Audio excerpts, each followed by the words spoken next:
Anak muda, remaja, masa-masa di mana terjadi perubahan signifikan dalam hidup seseorang manusia. Masa di mana seorang anak berubah menjadi dewasa. Secara umur.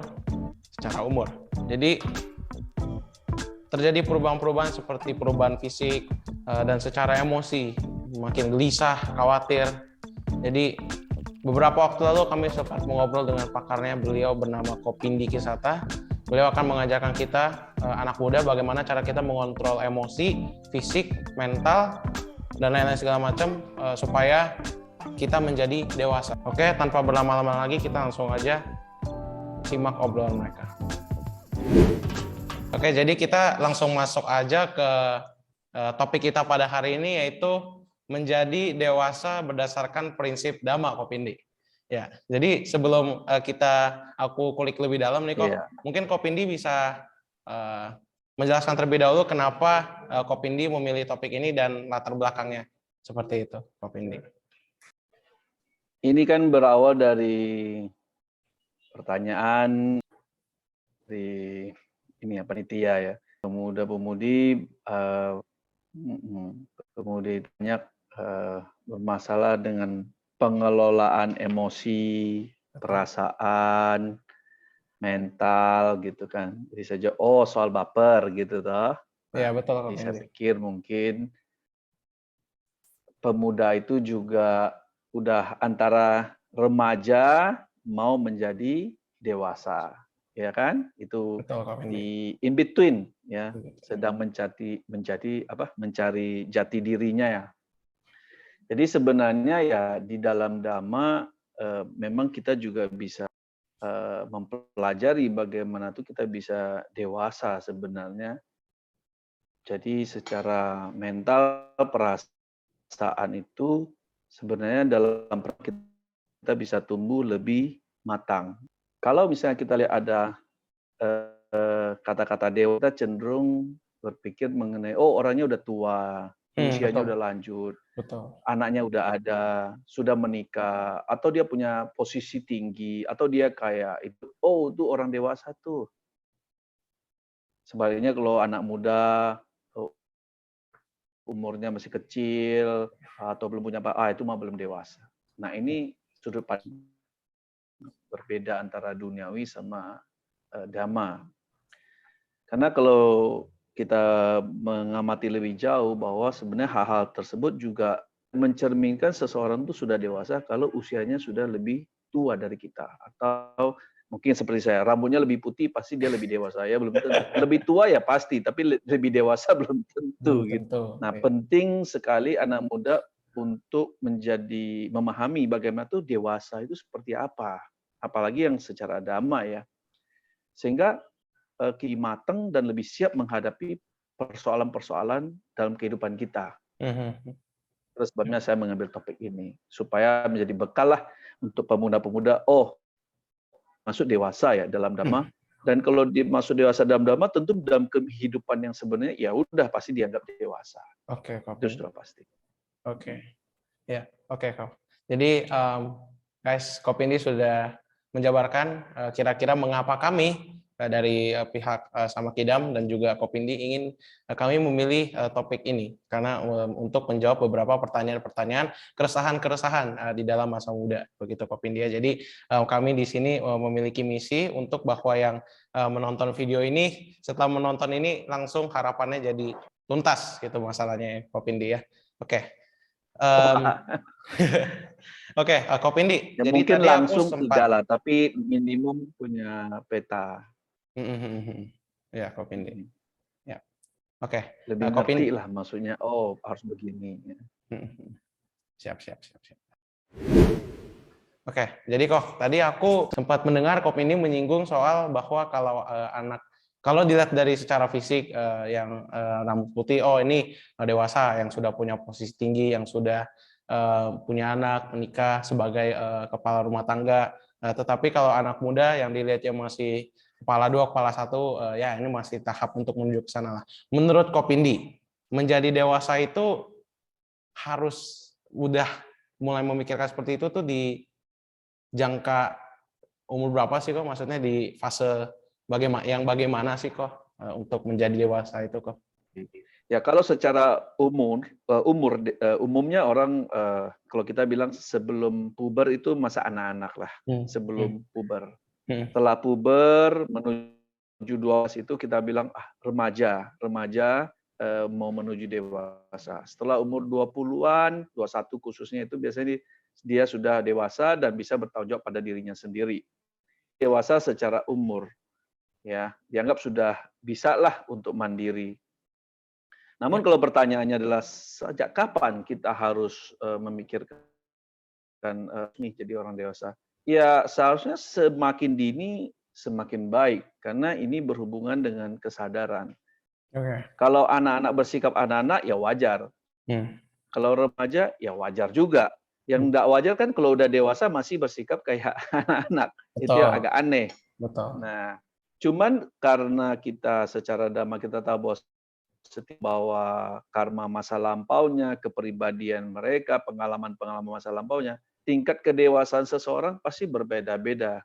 Hmm, Bahkan ada orang bilang, wah dia dengan yang sudah tua ya, istilah kalau di dunia spiritual mereka begitu. Karena mungkin dia kehidupan masa lampau mereka telah berlatih. oke. Namun kalau kita bicara yang lebih nyata, yang seperti sekarang, yang seperti semua orang yang telah kita bilang mulai masuk usia remaja atau setelah puberitas, hendaknya sudah harus bisa berpuas, aku akan mulai memasuki usia yang dewasa.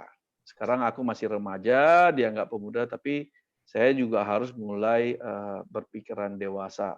Ya, Karena kedewasaan itu kan proses.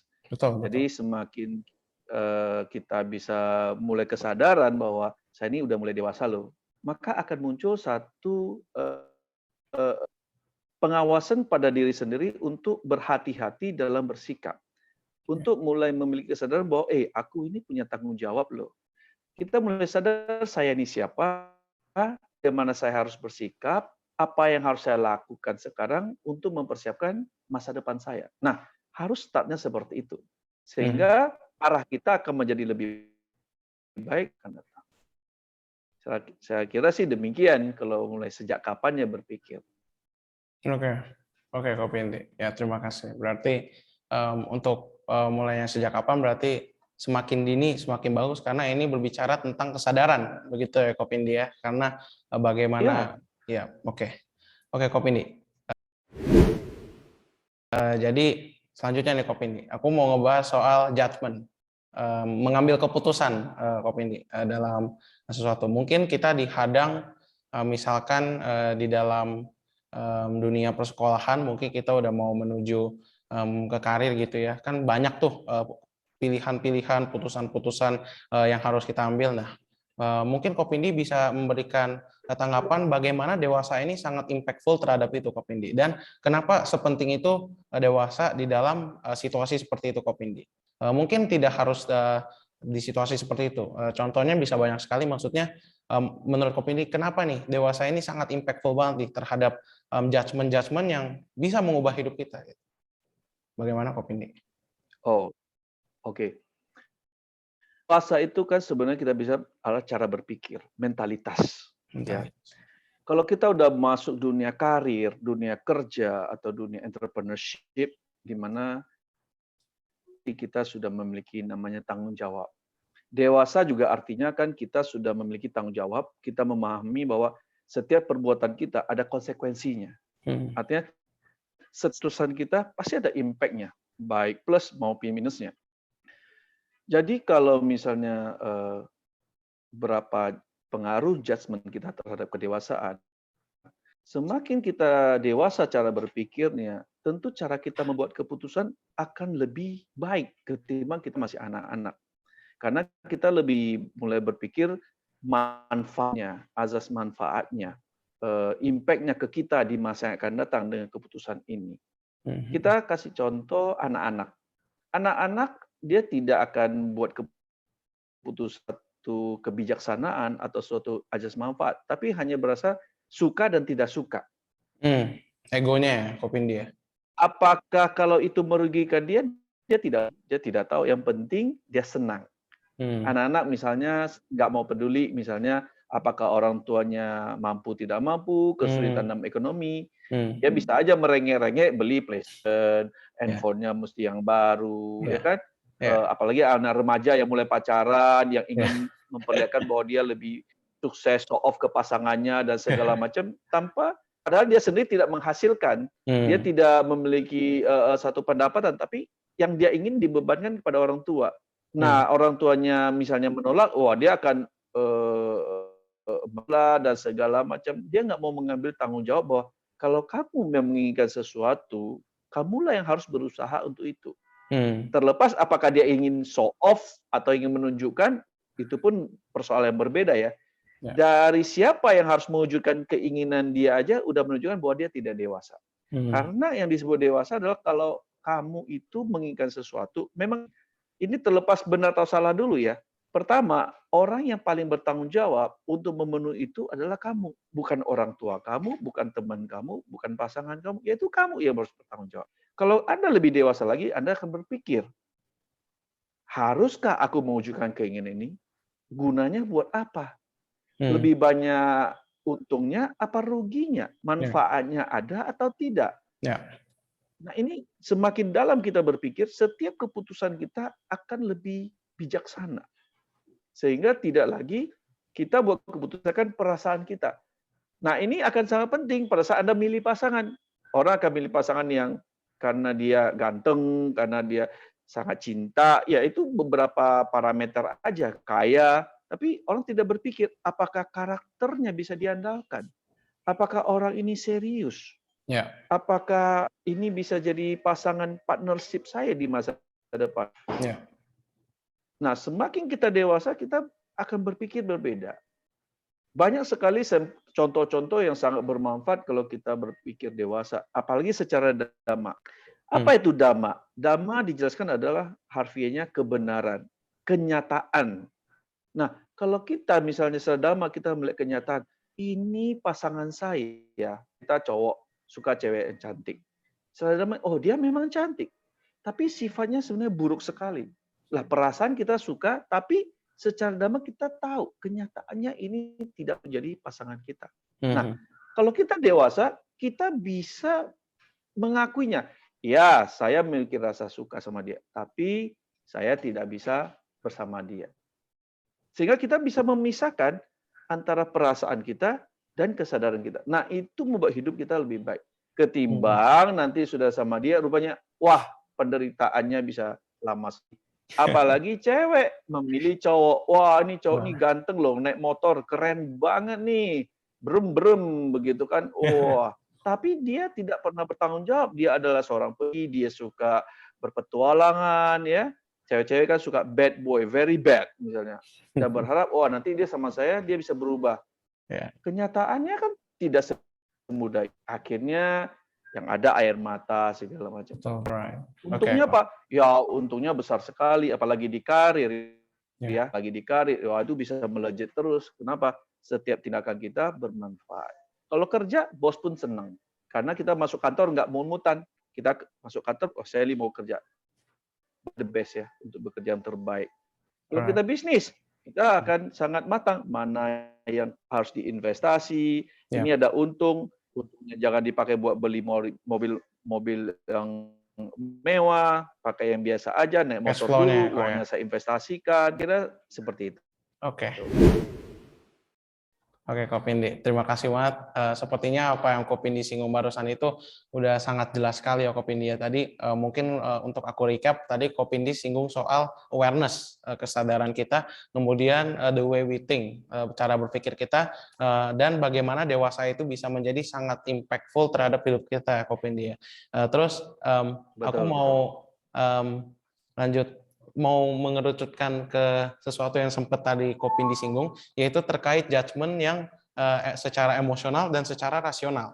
Jadi contohnya seperti ini, kalau misalkan tadi kita memilih cewek, itu kan berarti kan itu faktor emosional kita yang membuat judgement-nya. Nah, tapi kan pada akhirnya yang secara rasional itu seperti yang misalkan dia ini mampukah dia berpikirnya dewasa, mampukah dia better, mampukah dia istilahnya bagus lah untuk menjadi partner hidup. Oke, itu mungkin kan contoh yang tadi Kopin dipilih. Mungkin aku mau ambil satu kondisi di mana ini sangat umum sekali terjadi pada anak muda. Contohnya, misalkan dia dihadapkan di dalam dua pilihan. Yang pertama, dia ada tawaran kerjaan, dia itu gajinya besar, tetapi kerjaannya itu seperti bukan dia banget gitu, bukan dia menganggap itu sebagai beban untuk hanya mendapatkan money itu. Atau pilihan kedua, dia menjalankan passion dia, hal itu yang dia sangat suka sekali, tetapi untuk secara financially itu tidak sebagus banget lah. Nah, tetapi hanya pas-pasan. Nah, jadi menurut Kopindi, kita di dalam situasi seperti itu kita harus membuat judgement yang emosional atau rasional. Gimana Kopindi? Thank you, kok. Kalau persoalan ya, ini memang selalu menjadi dilema ya bagi Betul. mereka yang bangun karir. Apakah saya kerja yang saya nggak suka tapi gajinya lumayan, atau saya mulai dari passion saya tapi uang gitu. Nah, kita harus betul-betul tentu berpikir dengan matang kondisi kita saat ini. Ya, tidak ada yang salah di dalam dua pilihan itu. Ya, orang yang mengatakan kita harus kerja dengan passion kita, baru kita bisa get, tidak salah. Orang yang mengatakan, ya tentu uangnya dulu lah, meskipun lu nggak suka, ya lu tahan lah. Itu tidak salah. Kita lihat dulu, kita butuhnya apa. Ini yang disebut dewasa. Kita punya awareness. Kita tak punya uang sama sekali. Aku nggak punya pengangguran. Kebutuhan banyak. Sedangkan aku masih jadi beban orang. Sekarang ada pekerjaan. Aku bisa kerjain, tapi aku nggak suka. Tapi uangnya ada, bisa nutupin utang, hidup bisa bagian. Ya tentu harusnya ngambil yang itu dulu. Kenapa? Yang kita butuh adalah uangnya. Bukan berarti kita akan melupakan passion.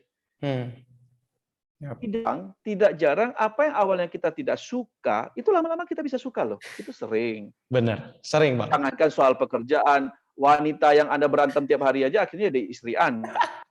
Sering tuh dari SMA saling benci, saling ngeledek, enggak taunya dia pula yang jadi istri kita. Benci benar-benar cinta ya Kopindi ya. Nah, ya kan, yang cinta setengah mati tanpa kamu nggak bisa hidup. Setelah menikah 3 tahun, bosan juga, cerai pula, ya kan? Itu layangan putus terjadi kan? Yang lagi fenomena. It's my dream. Cinta, it's my dream, not her. Dua-duanya dia mau. Lah bingung kan? Ya, bingung sendiri karena itu perasaan gitu loh.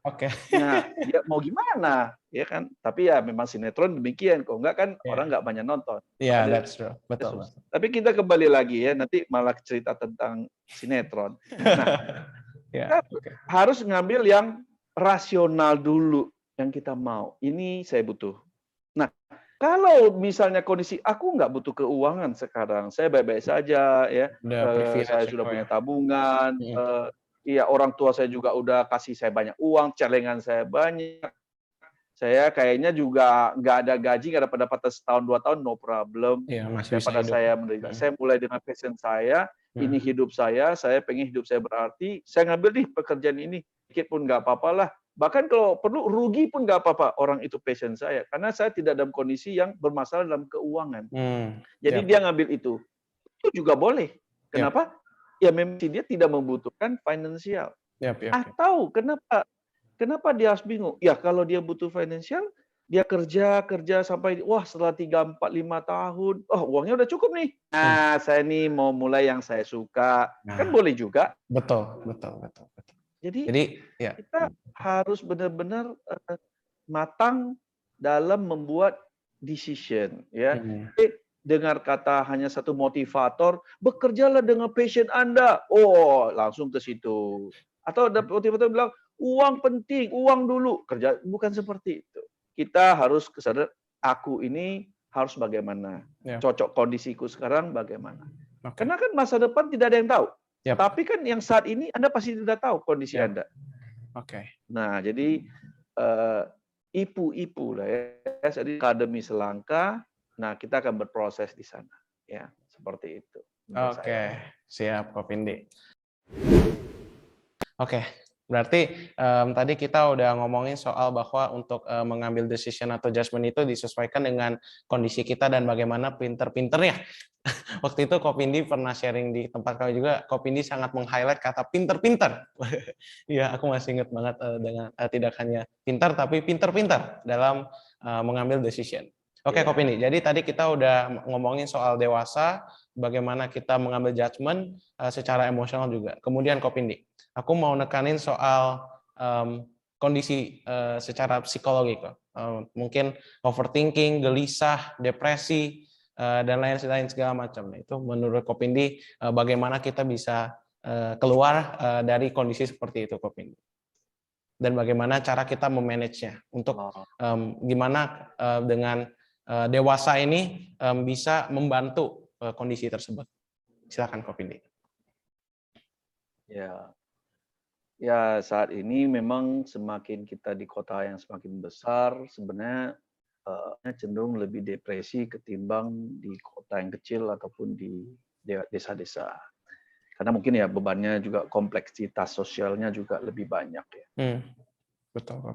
Harus digarisbawahi bahwa masalah seperti itu, depresi dan lain-lain, stres itu akan selalu ada bagi kita yang sedang selama masih dalam taraf duniawi, hal-hal tersebut pasti ada.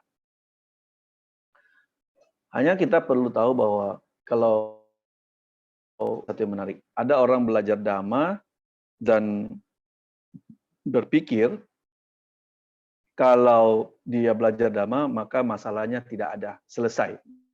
Masalah sebenarnya tidak demikian. Kita belajar Dhamma maupun tidak belajar Dhamma, menguasai Dhamma ataupun tidak menguasai Dhamma, ya masalah tidak pernah selesai, tidak pernah habis. Kita masih hidup di dunia ini. Ya, misalnya ya masalah perut lapar, masalah harus ke toilet, masalah penyakit, ya kan? Ya, tua selalu ada. Bedanya adalah kalau kita sudah dewasa dalam Dhamma, kita lebih mampu menyelesaikan dan menghadapi masalah dengan ketimbang kalau kita tidak memiliki kedewasaan seperti itu. Kita ambil contoh, kita depresi. Kalau kita punya kedewasaan, kita bukan lari dari depresi itu. Misalnya orang mabuk-mabukkan atau kehidupan yang tidak baik lah ya, obat-obatan, obat penenang. Kalau kita tahu Dhamma, kita bisa membedakan antara diri kita dan masalah. Kita bisa membedakan. Karena kita bisa itu. Misalnya ketakutan kita depresi biasa karena masa yang akan datang, akan begini, akan begitu. Kalau kita sadar, masa depan kan tidak pasti. Kenapa kita khawatir? Orang khawatir nggak dapat kerja gitu. Padahal dia masih kuliah. Ya kan belum, skripsi aja belum. Masalah sedapin adalah sekolah dengan baik. Sekarang saya harus punya skill. Jadi kita menyelesaikan masalah di masa depan dengan pelatih saat ini, mempersiapkan skill dan atau kita selalu teringat dengan masa lalu kita, dibebani oleh penyesalan masa lalu. Kalau kita penuh kesadaran, itu kan sudah berlalu. Saya juga nggak bisa ngapa-ngapain dengan masa lalu saya. Yang saya bisa perbaiki adalah masa sekarang dan masa depan. Karena orang juga sebenarnya tidak terlalu ingat dengan masa lalu, tapi orang selalu ingat dengan yang terakhir, update status terakhir. Kita sering ngejek orang kan waktu itu, misalnya kalau Anda lagi gagal, nggak punya uang, ya masa lalu. Sering kan tertawaan, misalnya kesalahan masa lalu kan jadi tertawaan, diingat orang lain. Tiba-tiba Anda menjadi sangat sukses sekali, sangat terkenal, sangat hebat. Masa lalu Anda yang gagal itu bahkan menjadi cerita yang selalu dipuji-puji orang. Wah dulu ya dia gagal loh, gini.